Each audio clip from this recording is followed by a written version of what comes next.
بسم اللہ الرحمن الرحیم۔ صحت مند رہنے کا نسخہ۔ حجاج بن یوسف کے دور میں دنیا کا ایک نامور معالج گزرا ہے۔ شیخ بن زید حجاج نے اس سے اچھی صحت کا نسخہ لکھوا لیا۔ یہ نسخہ اس کی پوری طبی زندگی کا نچوڑ تھا۔ معالج نے حجاج کو بتایا: نمبر 1، گوشت صرف جوان جانور کا کھاؤ، خواہ 10 دن کے بھوکے ہی کیوں نہ ہو۔ نمبر 2، جب دوپہر کا کھانا کھاؤ تو تھوڑی دیر سو جاؤ، شام کا کھانا کھا کر تھوڑی دیر پیدل چلو، خواہ تمہیں کانٹوں پر چلنا پڑے۔ نمبر 3، پیٹ کی پہلی غذا جب تک ہضم نہ ہو جائے دوسرا کھانا نہ کھاؤ، خواہ تمہیں 3 دن لگ جائیں۔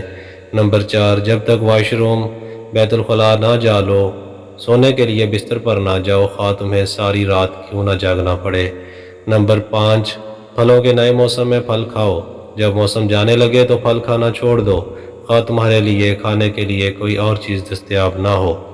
نمبر 6، کھانا کھا کر پانی پینے سے بہتر ہے کہ تم زہر پی لو ورنہ کھانا ہی نہ کھاؤ۔